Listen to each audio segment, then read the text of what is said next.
I'm James Liebman. I'm the architect. I'm the project manager for HMFH Architects. You know, we've been on the project since 2017. I know many of you have been working on this since long before that. And we are what, six months from completion? 5 months from completion, which is pretty exciting. And then furniture comes in. But I'm really excited to show you this, the project so far. I do want to introduce the team. Bond Construction, there's Brendan, he's our PM from Bond. This is Pat from Hill International, our OPM, and Inger's over here. And Alex is here, that's right. They're with Hill International, our OPM, and of course, you all are part of our team as the town. I mean, I think of the team as four legs of the chair. We're one of them. I will say before we start, some of you have heard me say that something like this before. Construction sometimes is war. This has not been. This has been a really wonderful team, which makes it all the more exciting to be a part of, and also just a relief. So, we're standing in the parking lot, obviously. This is the front entry straight ahead of us. We're going to walk through under the entry canopy and into the entry court. We'll stop briefly, and then I'll get us inside. So, we're in obviously we've come through the entry canopy. We're in the entry court. Front door is right in front of us. This is the E wing, which is the 6th grade academic wing. There's 3 academic wings, as most of you know. A, which is the 8th grade at the far end, and that's the wing that we're going to walk through because it's furthest along.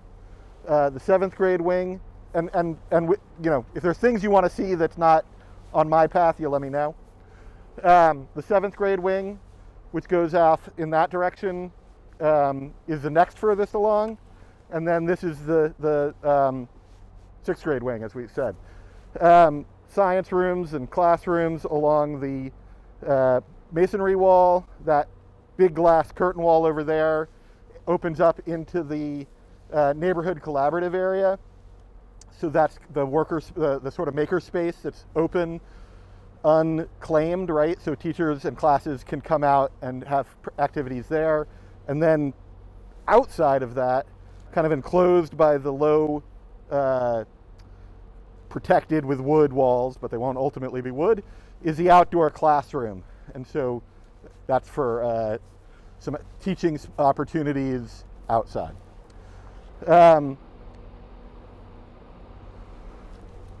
Over here is the admin and arts wing.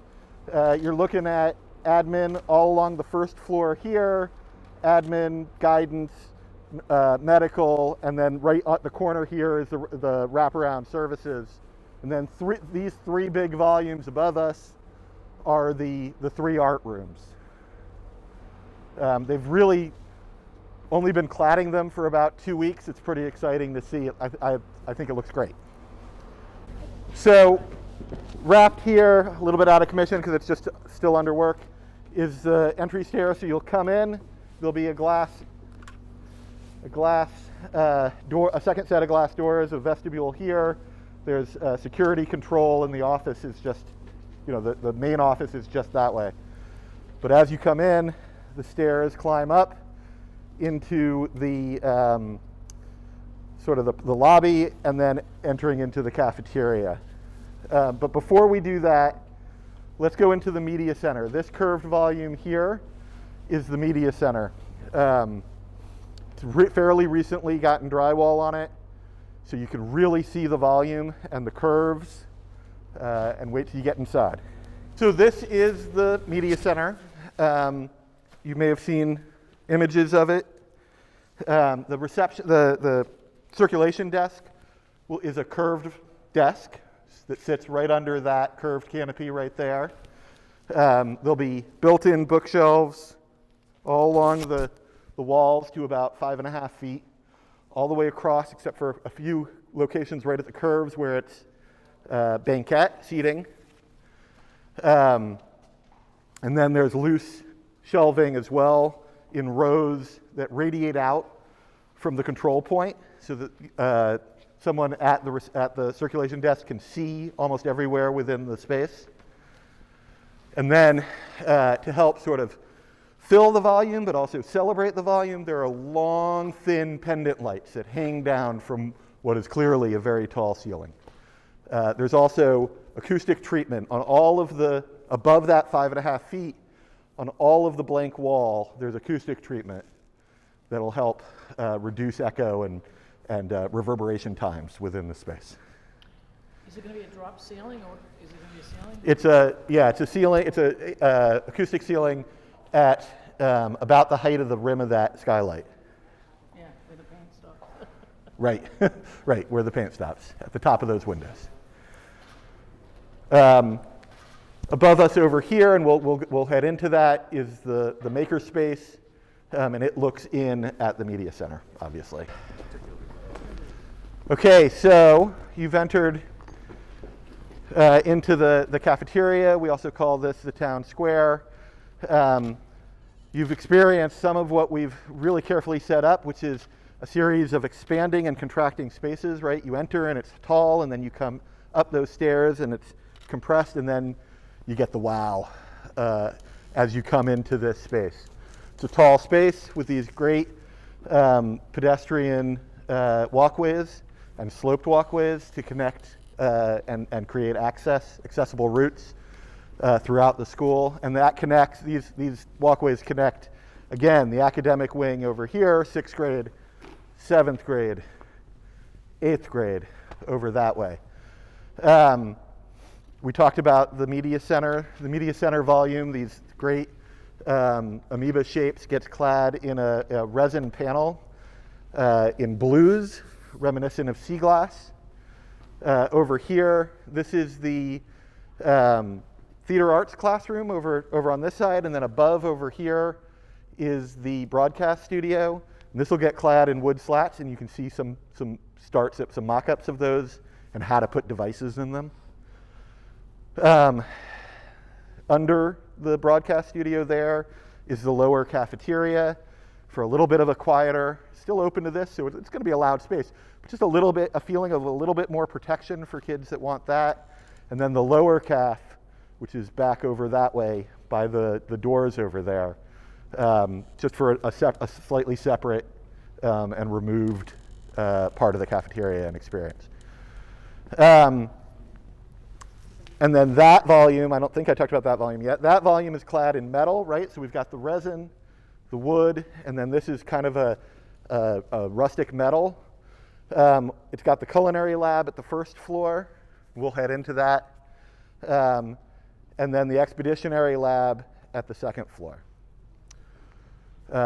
Obviously the kitchen, or maybe not obviously, the kitchen is right here, tucked into what is part of the renovated building. The gym building was renovated. That used to be one of the locker rooms, a girls' locker room.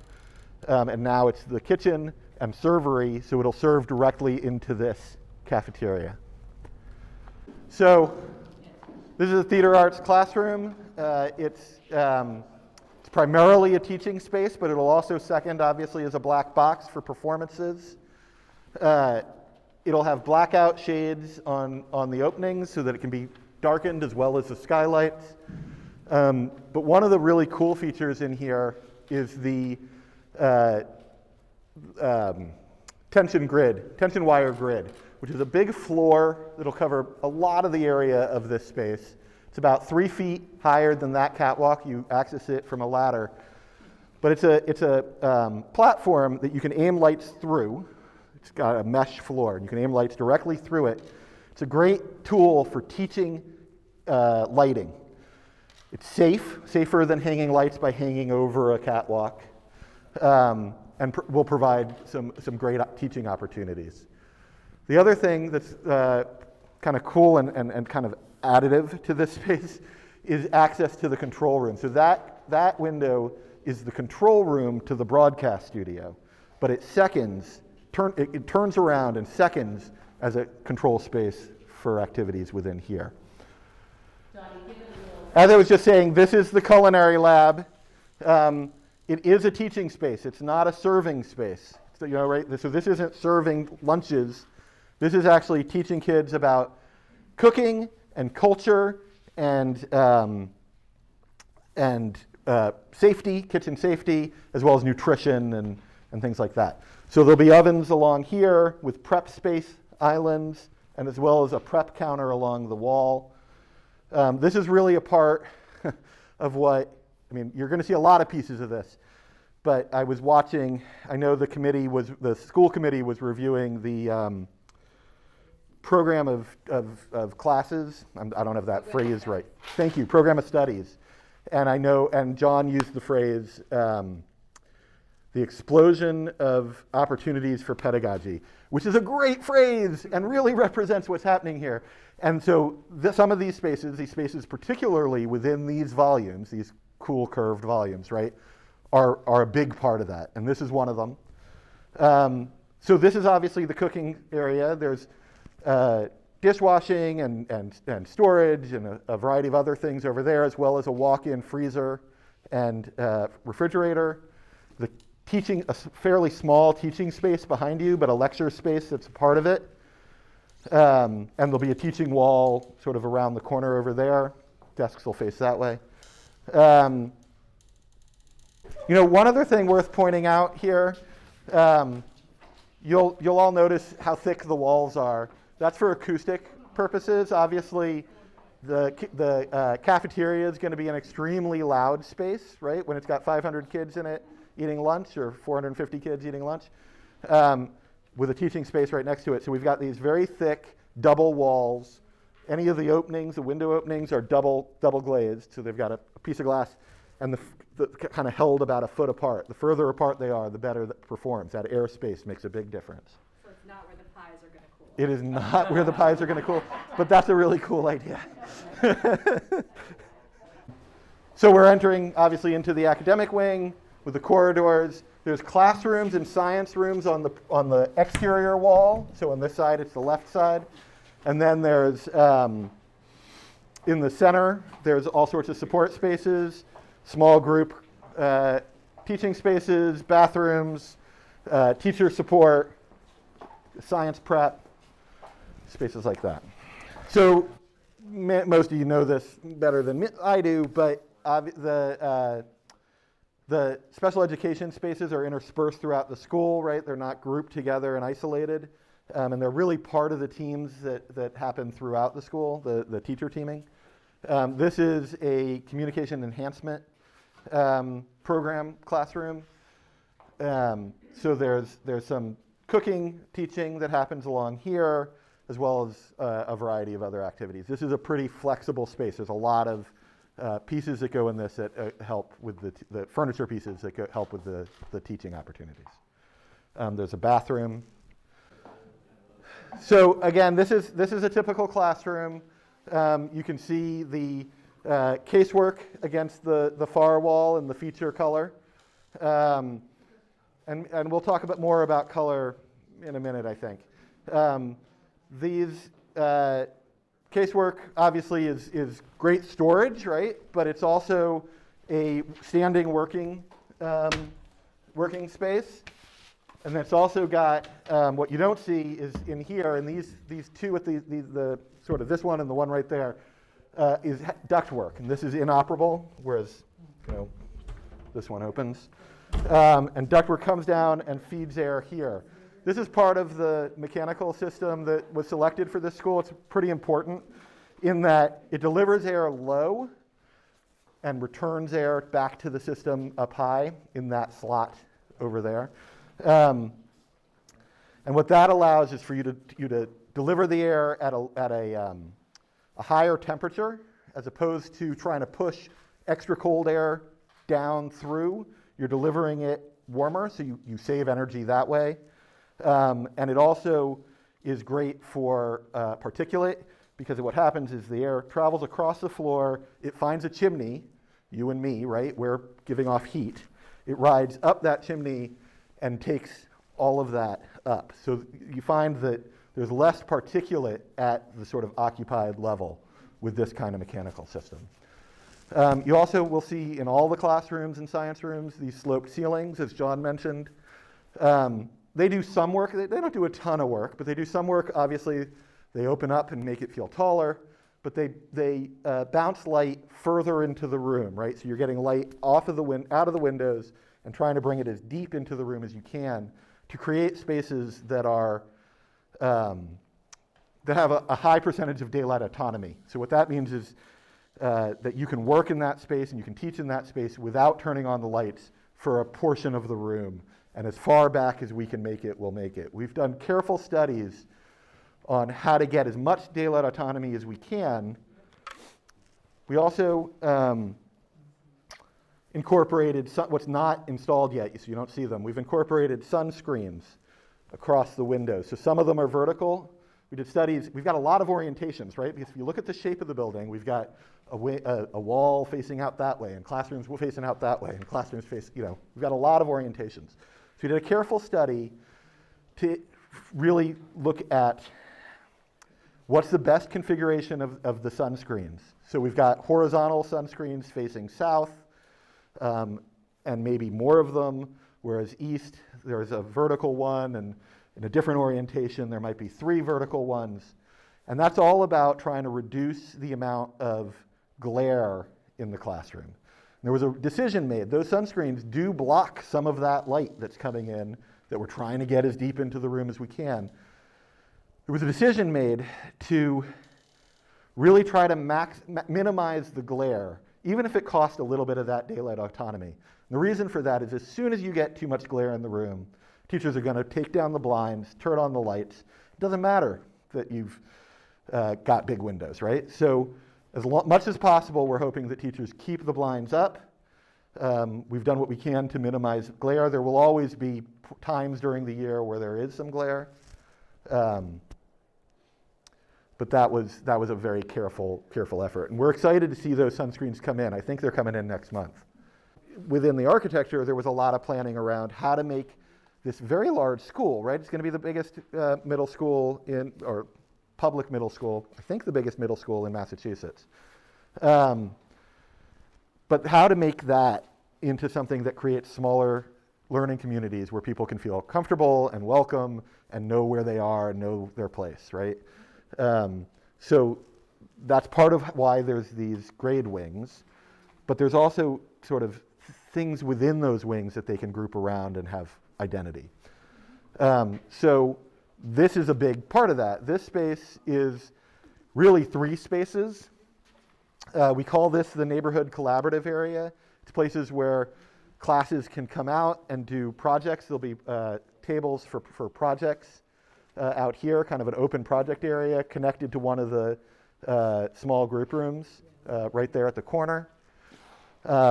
But then that's obviously connected to this space, which is very tall. This is the presentation area. So there'll be a monitor here with sliding whiteboards and then idea paint. So you right on the walls, on these walls. So this whole area is a presentation area. Up here, some of you have heard us talk about the big graphics, and we're working on those right now. They're going to be amazing, and they're huge. And let's see, is 8th grade empathy? Anyway, they've got it. Each one has a theme. There's one at the end of each academic wing, and I think that'll be a big part in adding identity to the wing and to the class, to the grade.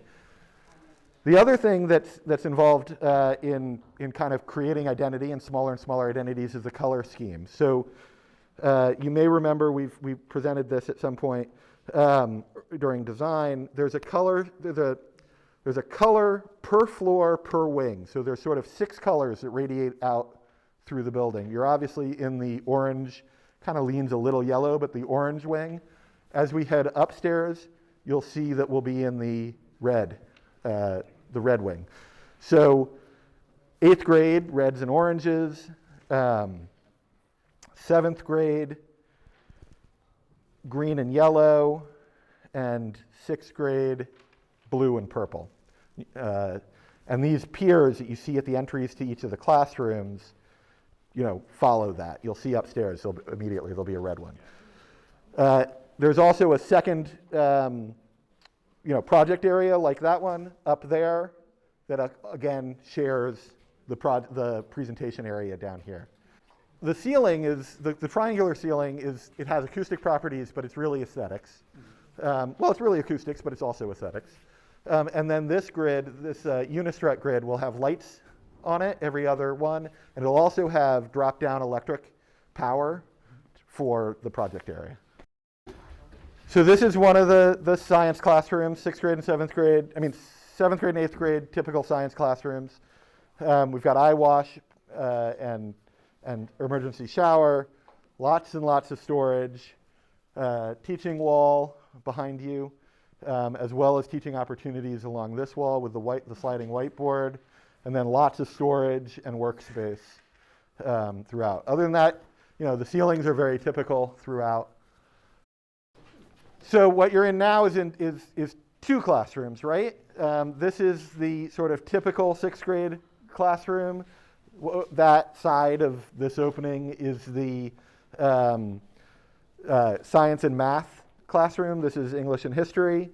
But it's a team, it's a teaching team, and this wall will be an operable partition with whiteboards on either side that can be opened and stacked up against that side. Manual. Manual. Manual. There was talk about that. They're manual.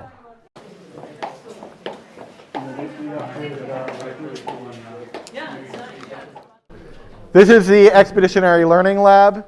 It's kind of it's a very flexible space, lots of movable furniture, group tables, standing tables, sort of these partition whiteboards that can be moved around. So this room can be reconfigured in a lot of different ways.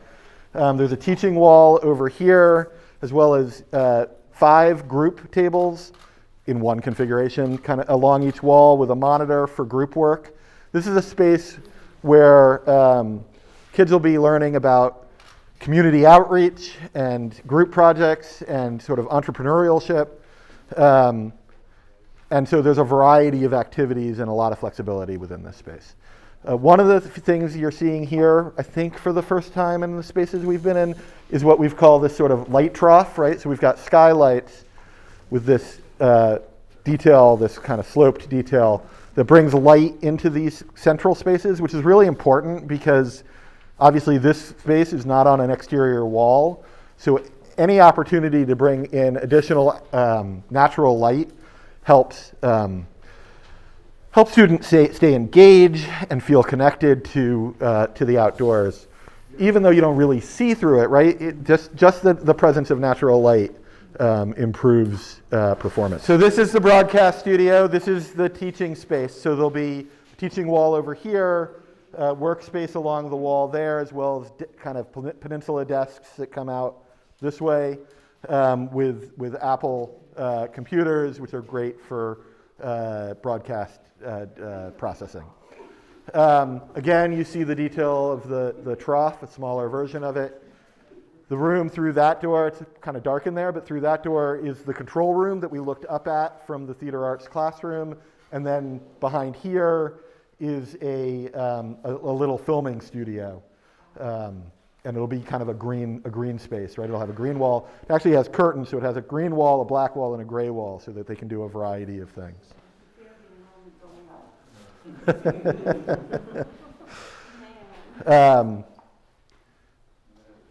Again, I just loved it when John said the explosion of pedagogical opportunities, or opportunities for pedagogy. I just feel like that is such a perfect word. So this is the makerspace. So this will be kind of a robotics and electronics lab. This is the space that we looked at from the media center, so it looks out over the media center. I believe that this is idea paint as well, so that there's writing on the walls as well as on the glass, opportunities for writing on the glass. There's lots of work tables along here, as well as a teaching space over along that way, or a presentation space. There's a workroom in the back there, which will have workspace for the teacher, but also a laser engraver and a laser cutter, or 2 laser cutters, I think. There's the drop of light again. This space obviously has a very tall ceiling. There's a ceiling lower than that, a grid like you saw in the neighborhood collaborative areas that'll have power and lighting associated with it at about, well, it's at that height, right where this conduit's all coming out. That's where that grid ties in.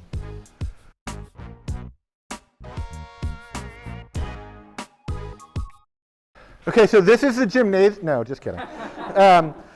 Obviously, this is a theater. I don't know if you heard, but I mentioned that seats about 840. There's a little bit of configuration manipulation. You can remove some seats and have additional wheelchair positions, or you can, depending on the configuration. So it's around 840. Like the rest of the building, a big part of the goal in this space was to make it feel smaller.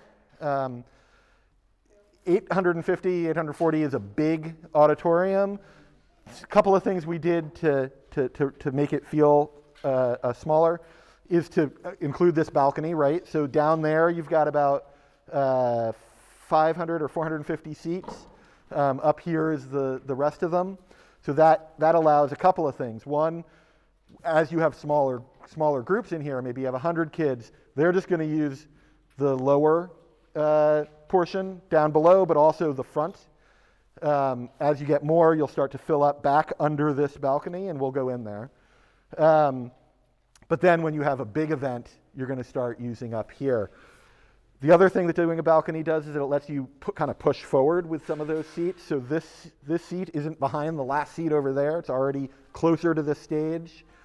We worked very hard on sight lines. So where Donnie is with the last row of seating up there, you can still see the whole stage. You can still see all the way to the back of the stage. The sight lines, when this was first poured and I got myself up there, I was really happy with the sight lines. Not surprised, but it worked. What else can I tell you?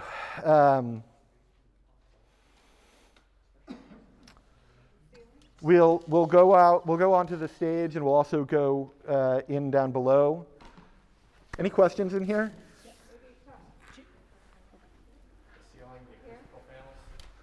Okay, yeah, so we've got acoustical reflectors, which help bring sound kind of from the stage further back into the house. We've also got these catwalks. You see the catwalk right above me, but there's also one over there. That's for hanging lights. It's a technical theater space. Sorry, I'm facing the wrong way. It's a technical theater space. And so lights, you're hanging lights to aim there. The other piece of it, this piece right here, where it's wider than the rest of it, is a location for a follow spot. You can have 3 follow spots there. And somebody's up there during a performance aiming a light. So you need a little bit more width. That's what's happening there. A lot's happened in the last couple of weeks. You start to see the volumes of the boxes as they step down along the wings.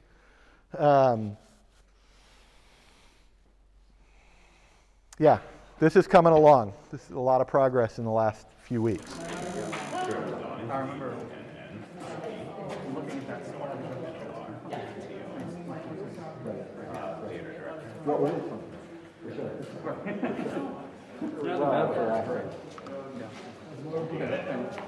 very sick. I mean, I've been along.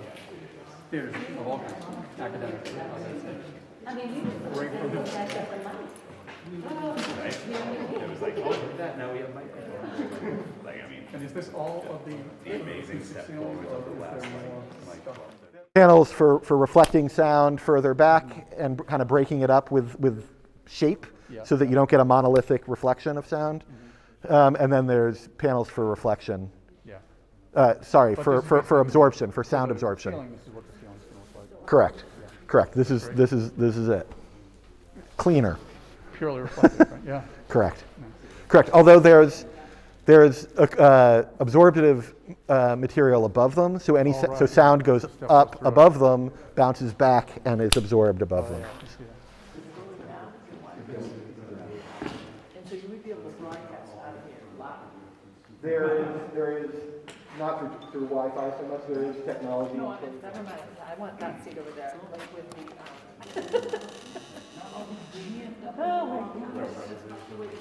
right? So obviously this is the stage. Again, one of the big goals here was about making the theater feel smaller. If you stand, if you come over here, you can kind of tell that you're not far from the furthest person.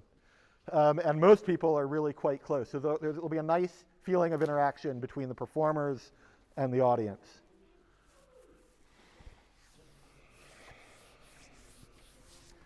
You can see the side galleries up here on either side. And then there'll be theatrical rigging. There's 24 bars of theatrical rigging. Some will carry lights, some will carry music reflector ceiling panels, some will carry scenery. And a lot of that is swappable, movable around, as well as curtains and a variety of other things. Because it's a middle school, a lot of high schools and professional theaters will use mechanical rigging. So you're pulling on ropes and it's all pulleys, and because it's a middle school, it's really kind of inappropriate for kids of that, of a smaller size. So that's all electronic rigging. All right, so this is one of the 3 art rooms, right? When we were in the front entry court, I pointed up to the 3 volumes. This is the one at the end. The canopy is right there. Some of you have heard me say this. I think this is my favorite room. I just think the volume is lovely. The slope is lovely. You may recognize the sawtooth, the slope in the roof. The inspiration for this was taken from the old Voc Tech wing of the old school. We took that opportunity to create opportunities for north-facing light. All the clear story up here is north-facing. Obviously, there's the corner window. You can see this volume kind of kinking out as it cantilevers out over that entry court. There'll be all sorts of casework and cleanup space over here, as well as an island for layout. And then, obviously, the art teaching space within the main volume. There's also a workroom and storage room associated with each of the 3 art rooms, and this one will have a kiln in it. Band. It's either band or chorus. I'm pretty sure it's band. The room next door is whatever one this one's not. So plenty of natural light. There'll be a lot of acoustic treatment on the walls. The ceiling is a special acoustic ceiling with kind of shaped tiles which help to diffuse the sound. All right, so this is the Fab Lab, fabrication lab. It's primarily wood, but also some metal fabrications. Obviously it's a teaching, like all the spaces, a teaching space during the day, but it has a life after hours.